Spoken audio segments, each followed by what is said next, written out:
She'd brought milk and juice and 2 bottles of wine in her big cooler.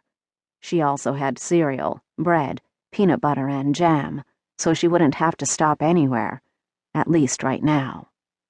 Cold Creek had seemed huge when she left at age 6, but she knew that was just because everything seemed big to little kids. Still, from the keep-your-chin-up phone calls from Lee's wife Gracie over the past few years, Tess had heard all about the recent growth of the town and its influx of wealthy retirees and weekenders. She wasn't sure how people would react to her return. Although 18 years had passed since she'd set foot here, would people still stare and whisper? They might not recognize her at first, but how quickly would word get around? They might give her those looks so full of curiosity and pity it made her feel ashamed, despite the fact that her mother, Dr. Marvin, that investigator Agent Reingold, and the sheriff had said over and over that what happened wasn't her fault. But was it her fault? After all, she'd run into the back cornfield and tried to hide when Gabe, their teenage next-door neighbor and the sheriff's son, had told her to cut it out and called her a crazy tomboy. That was where and when it all began. And maybe Gabe was right, because she'd felt a little crazy ever since. In the space where the sheriff's office had been, she saw a gift shop, Creekside Gifts, its windows decorated with Halloween costumes, wooden black cats, and corn shocks. Farther on beyond the tiny town square, a brick sheriff's office had been built next to a new volunteer fire department. The American flag and the Ohio state flag flew from a big pole between the two buildings. A police vehicle with sheriff emblazoned on the side was parked in the small lot, but she saw no one around. Rod McCord had been sheriff when she lived in Cold Creek, and his son, Gabe, held that position now.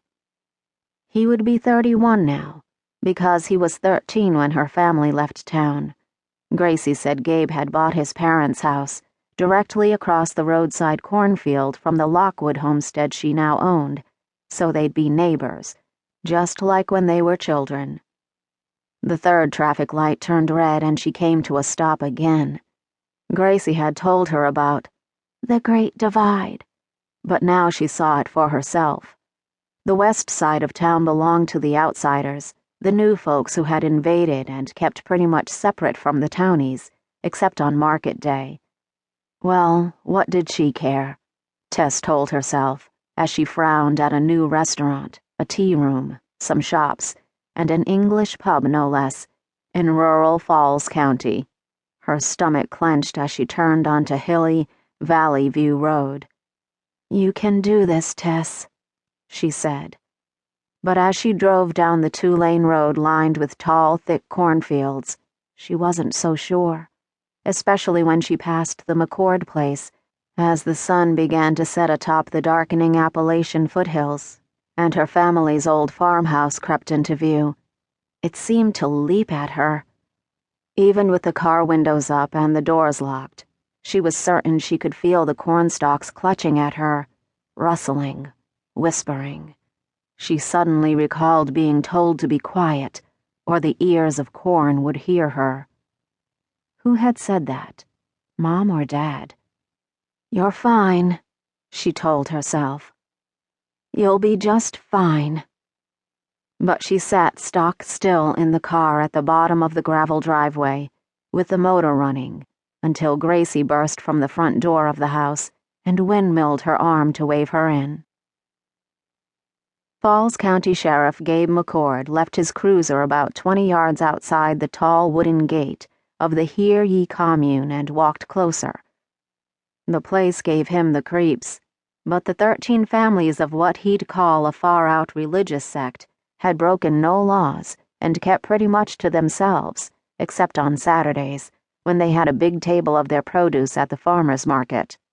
He'd received a complaint from Marion Bell that someone had seen a child at the Hear Ye market stall who resembled her lost daughter, Amanda, so he had to check it out.